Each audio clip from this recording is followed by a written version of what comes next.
Sir सबसे पहले तो मैं आपसे एक क्वेश्चन पूछ हाँ तो सबसे पहले सर आपको नए साल की हार्दिक शुभकामनाएं और हमारे सभी जितने क्लास में बंदे हैं सभी तरफ से यही बात पूछूंगा कि और एक प्रश्न है हमारे मन में कि आप जैसे पढ़ाते हैं और समझाते हैं सही लड़के को तो आपके ऊपर क्या दबाव आता है और कैसा विचार होता है उस समय।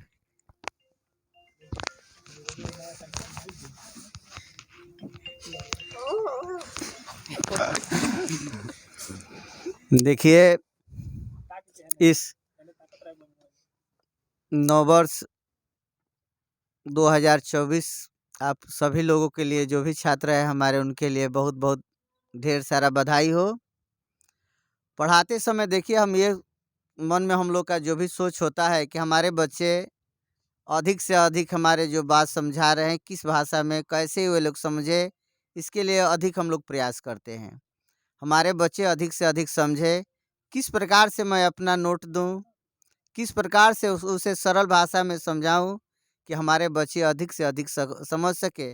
मैं इन बातों को ध्यान में रखते हुए अपने बच्चे को अधिक से अधिक सरल प्रकार से जिसको सहज किया कहा जा सकता है मैं उनको नोट देता हूँ कि वे समझ सके।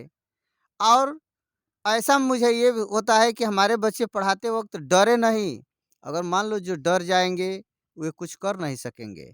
इसके लिए हम प्रयास करते हैं कि बच्चे हमारे हमसे अधिक लगाव रखें और जब हमारे बच्चे अधिक लगाव रखेंगे तो अधिक से अधिक पूछेंगे और एक दिन वो आगे बढ़ेंगे। धन्यवाद।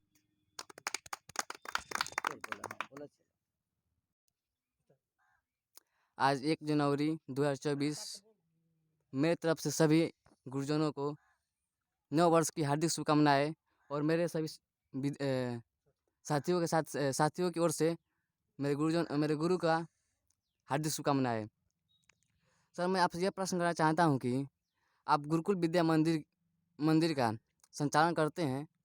आप ऐसे बहुत से विद्यालय हैं जिनमें बहुत से लोग संचालन करते हैं, लेकिन शुरुआत में तो संचालन कर लेते हैं लेकिन फिर लास्ट में नहीं कर पाते हैं। आप कैसे कर लेते हैं आप मुझे बताइए। नववर्ष मंगलमय हो ढेर सारे छात्रों के लिए। इस गुरुकुल विद्या मंदिर में देखिए संचालन का काम जब भी हम करने के लिए आते हैं या हम सभी लोग पहले तो हमारे यह दिमाग में नहीं है कि हम संचालन करते हैं। हमारे दिमाग में है कि जो कुछ भी है सब हम लोग मिल करके सभी लोग आपस में हम भाई भाई के साथ बर्ताव करते हैं। जो भी हमारे साथ अध्यापक है मिलजुल कर हम लोग पढ़ाए। हाँ, कहाँ किस प्रकार से किस में थोड़ा कुछ कमी रह जाता है मैं उस कमी को सुलझाने के लिए उनसे विमर्श करता हूँ कि हम सभी लोग अगर थोड़ा मिल जाए तो यह हमारे बच्चे हैं उनके प्रति आगे हो जाएंगे हमारे बच्चे। यही मन में देखिए संचालन का काम ऐसे तो कह देते हैं लेकिन बहुत यह कठिन भी है क्योंकि उसको सब कुछ देखना पड़ता है। बच्चे को देखना पड़ता है, विद्यालय संबंधी जो भी देखना होता है, बाहर से देखना होता है। तो उसको देखने के लिए ये नहीं कि अलग से नहीं, हम सभी लोग मिल करके समय पर क्या होना चाहिए, किस प्रकार से कहाँ हमारे बच्चे में कमी है। ये भी हो सकता है कोई एक आध दो बच्चे पिछड़ जाए, उसके लिए हम अपना दिमाग चलाते हैं कि हाँ भाई किस प्रकार किस व्यक्ति से कह करके किस अध्यापक से कह करके हम अपने बच्चे को और हमारे बच्चे समझ सके। प्रारंभ के समय देखिए अंत के समय यही होता है कि जो प्रारंभ करते हैं कुछ लोग अलग अलग से अपना व्यवस्था बना लेते हैं, ये करेंगे वो करेंगे और अंत के समय तक वह व्यवस्था पर अटल नहीं रह पाते हैं। लेकिन शुरू से जो भी हम व्यवस्था बनाए वह अपने व्यवस्था के प्रति अटल रहे, उसके प्रति हम दृढ़ रहे, ऐसा हम लास्ट तक प्रयास करते हैं। और उसको हम कहना नहीं करके हम लोग दिखाते हैं कि जो भी हमारे बच्चे हैं उनके प्रति अच्छा व्यवहार किया जाए, पढ़ने में अच्छा व्यवहार किया जाए। हमारे बच्चे यहाँ से अगर कहीं गुरुकुल के बच्चे बाहर निकले तो उनको देखने से समझ में आए उसका व्यवहार, बोलचाल, रहन सहन सब कुछ अगर वह आगे बढ़ेगा तो हमारे गुरुकुल का नाम आगे होगा। ऐसे ही हम संचालन करते हैं और हम किसी को इससे कुछ भी दिक्कत ना हो, यह हम प्रयास रहते हैं कि हाँ भाई, जो भी है हमारे साथ आ रहे हैं, वो सब सही ढंग से और उचित बने रहे। धन्यवाद। मैं अपने गुरुकुल की गु- गु- मैं अपने गुरुकुल कोचिंग सेंटर से मैं अपने प्रिंसिपल सर से यह प्रश्न पूछना चाहता हूँ कि आप इतने उम्मीदवार हो गए हैं और आप बच्चे के प्रति इतना प्रेम रखते हैं और पढ़ाने के लिए इतने भोर में आ जाते हैं, लेकिन हम बच्चे ऐसे हैं, कभी लेट हो जाता है, आलसपन दिखाते हैं। अब ऐसा हमारे साथ क्यों होता है सर? इसका उत्तर दीजिए आप। बहुत अच्छा आपका यह प्रश्न रहा। देखिए, जब हम सुबह में पढ़ाने के लिए आते हैं, तो सबसे पहले आने का मतलब यह है कि अगर मान लीजिए हम आलसपन दिखाएँगे तो हमारे बच्चे भी आलसी होंगे। तो बच्चे के प्रति इतने लगाव है, और एक तरफ से समझिए तो कार्य भी है। सबसे पहले हम कार्य में अपने आप को अगर एक्टिव रहते हैं तो हमारे बच्चे भी एक्टिव रहेंगे। और इन्हीं मैं लगनों के साथ सबसे पहले आने का कार्य करता हूँ, हमारे बच्चे भी आ जाए। फिर मैं पहले आकर के, मुझे गांधी जी का एक वक्तव्य याद है कि एक औरत गई थी उनके यहाँ कि हमारे बच्चे ज़्यादा अत्यधिक मात्रा में मीठा खाता है। तो वो गांधी जी बताए थे कि आज नहीं, मैं कल इस प्रश्न का उत्तर दूंगा। कल जब फिर वह औरत पहुंची, तो वह बताए कि ऐसा है कि गुड़ खाना यानी स्वास्थ्य के लिए मीठा खाना हानिकारक है। तो पहले मुझे उससे मतलब यह मुझे मिलता है शिक्षा कि पहले मैं अपने आप को खुद एक्टिव हो जाऊंगा। पहले मैं पढ़ाने के प्रति सतर्क, जगना सुबह में, कैसे आना, हमारे बच्चे किस प्रकार से आए, किसी को आने में दिक्कत तो नहीं हुआ। मैं इन सब को बातों को ध्यान में रखते हुए मैं सबसे पहले आने का कार्य करता हूँ, ताकि जो भी हमारे बच्चे आए सही ढंग से बैठे। बैठने के बाद क्लास सुचारू रूप से सबका संचालन हो, और जो भी पढ़ाया जाए हमारे बच्चे अच्छे ढंग से पढ़ेंगे, तो वह एक दिन न एक दिन गुरुकुल का नाम करेंगे और अपने माता पिता का भी नाम रोशन करेंगे। इन्हीं सब बातों को मैं ध्यान में रखते हुए मैं यह सोच समझ करके सबसे पहले अपने आप को मैं यह सोचता हूँ, कुछ संस्था में मैं अपने आप को एक्टिव हो जाऊँ। धन्यवाद। आपकी हुई सर। और कोई स्टूडेंट स्टूडेंट कुछ कहना चाहता है तो आके सर से प्रश्न कर सकता है।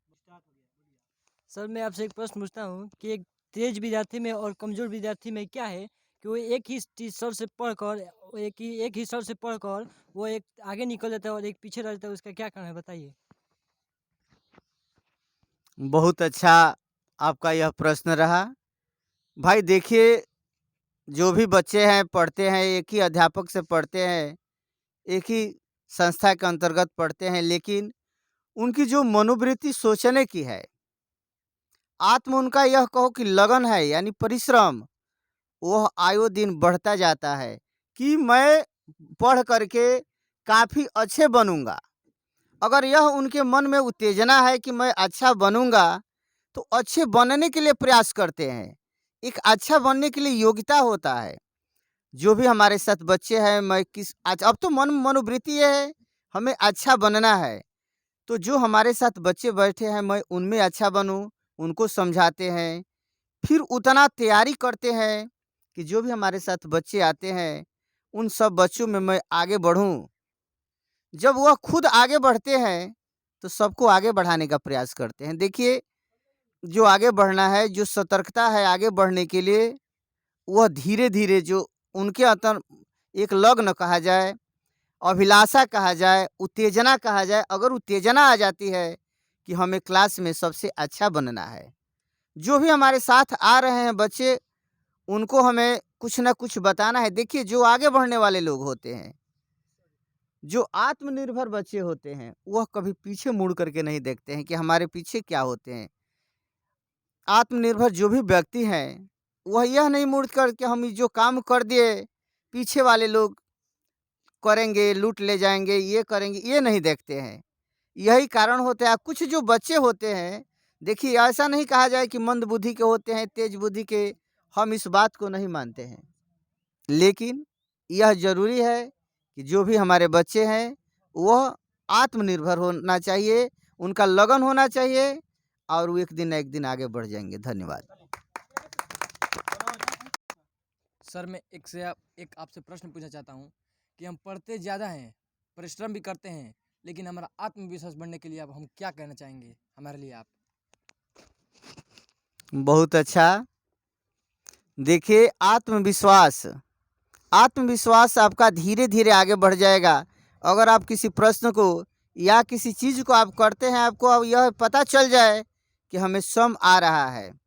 हो सकता है एक दिन आपका कम हो, दूसरे दिन ना आए, तीसरे दिन जब पढ़ेंगे और वह आपको आ जाएगा, तो निश्चित करके आपका आत्मविश्वास बढ़ जाएगा। किसी रास्ते में आप जा रहे हैं, नहीं देखे हैं तो आपका आत्मविश्वास कम होता है।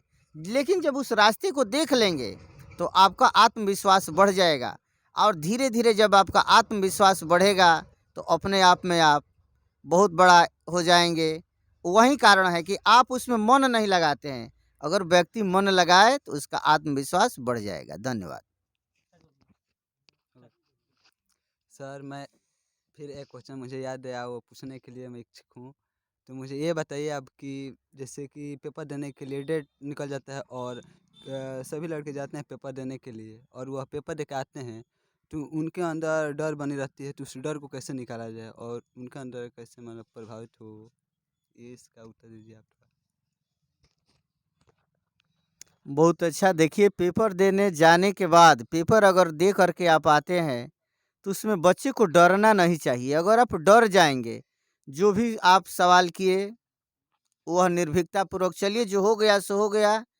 अब से जो करेंगे वह गलती नहीं करेंगे, उसके लिए हम कठिन परिश्रम करते हैं। जब आपका आत्मविश्वास बढ़िया होगा कि हम परिश्रम करते हैं, मुझे यह पाठ है, मुझे यह किताब है, बढ़िया से आता है, तो आपके पास डर नहीं होगा। वह डर जो है, कुछ गलत आदमी मिलते हैं जो कह कर के आपको डरा देते हैं, धमका देते हैं कि आपने जो किया वो गलत किया, वह गलत नहीं है। आप डरिए मत, निसंकोच होकर के बहादुरी पूर्वक किसी भी एग्ज़ाम में जा कर के आप परीक्षा दे सकते हैं। इसके लिए कोई डरने की बात नहीं है। समय सारणी निकल जाने के बाद बच्चे डर जाते हैं। डरना नहीं है, जो भी आप साल भर, 1 साल तक जो भी परिश्रम किए हैं, उस परिश्रम को आपको दोहराना है। अगर आप अच्छे ढंग से उस परिश्रम को दोहराते हैं, तो वहीं आपकी सफलता होती है और निर्भीक होकर के आपको प्रश्नों का जो भी पूछे जाते हैं, प्रश्नों का उत्तर सही ढंग से देना है। धन्यवाद। Thank you sir. और मैं एक और प्रश्न पूछना चाहता हूँ कि जैसे कि हम कोई कार्य करते हैं और उस कार्य में हम लोग जैसे असफल रह जाते हैं, क्या हमें उस कार्य को दोबारा करना चाहिए कि वहाँ पर छोड़ देना चाहिए उसको? बहुत अच्छा। देखिए, जो भी आप कार्य करते हैं उसमें असफल हो जाते हैं, तो उसमें अपने मनोवृत्ति को घटाइए मत। हो सकता है एक बार एक पाठ हम लोग पढ़े थे कि एक राजा पर चढ़ाई हुई थी और राजा बार-बार हार जा रहे थे और जा कर के कहीं कंदराओं में, गुफाओं में छिपे हुए थे। वहाँ बैठ कर के एक मकड़ी को देख रहे थे। वह मकड़ी बार-बार चढ़ रही थी, उतर रही थी, चढ़ रही थी। ऐसा जब वह देखे तो उन्हें आभास हुआ कि बार-बार असफल के बाद मैं सफल हो सकता हूँ, अगर मैं अपने आत्मविश्वास के साथ मैं आगे बढ़ूँ। और ठीक आत्मविश्वास के साथ वह गए, फिर से अपने राज्य को सजाए और फिर चढ़ाई किए। एक दिन उनका जीत हुआ। तो जो व्यक्ति असफल होते हैं, वही व्यक्ति जीत में बदल जाते हैं, अगर उनकी मनोवृत्ति के साथ, सही लगन के साथ अगर वह आगे बढ़े तब। धन्यवाद। और सर ये तो आप बहुत अच्छे बात बताएं जो कि हमें बहुत अच्छा लगा। और एक और बात पूछना चाहता हूँ कि जैसे आप पढ़ाते हैं और सभी ये स्कूल में जैसे कि इतने लड़के शोर करते हैं और और आप पूरा गंभीरता से और शांतिपूर्वक सभी को समझाते हैं, कैसे ऐसे मैनेज करते हैं आप? थोड़ा इसको बताइए। देखिए, जो भी हमारे बच्चे हैं, अगर स्कूल में जो भी लोग प्रवेश करते हैं, मैं अपने बच्चे जैसा उनको समझता हूँ। जो हमारे बच्चे हैं और मान लीजिए कहीं कोई शोर करता है, कहीं कुछ कहता है, तो वह अनजाने में जो भी गलती करते हैं, वह अनजाने में गलती करते हैं। चाहे अध्यापक से गलती हो, बच्चे से गलती हो, कोई किसी कार्य जो हमारे यहाँ कार्य करते हैं उनसे गलती हो, तो समझ करके उनको सही ढंग से सुन करके और मैं उनमें उत्तर ढूँढता हूँ कि वास्तविक इसका उत्तर क्या होगा। अगर मान लीजिए हम परेशान हो जाएंगे तो हमारे साथ साथ सभी लोग परेशान हो जाएंगे। फिर परेशान हो जाएंगे तो परेशान निदान नहीं होता है। किसी भी संस्था को, किसी भी सभा को चलाने के लिए यह परेशानी को किस प्रकार से हमें सुलझना चाहिए, अच्छा रूप देना चाहिए, यह हमारा व्यवस्था होता है। तो मैं आप लोगों से भी बताता हूँ कि कहीं भी आप जाइएगा तो यह जो परेशानी मतलब संघर्ष होता है, उस संघर्ष को आप आगे धीरे-धीरे आप आगे बढ़ जाएँगे, एक दिन सारी परेशानी आएगी और टल जाएगी। और आप परेशानी के तहत वैसे ही रह जाएँगे, तो आप वहाँ से भाग जाएँगे। तो हमें भागना नहीं है, जो भी लोग आते हैं उनको अच्छे हमें मार्गदर्शन देना है। चलिए फिर गलती हो गई, अब नहीं गलती करेंगे। अगर वह मान जाते हैं, तो ऐसे करते-करते हम सारे गलतियों को क्या करते हैं, सही में बदल देते हैं। धन्यवाद।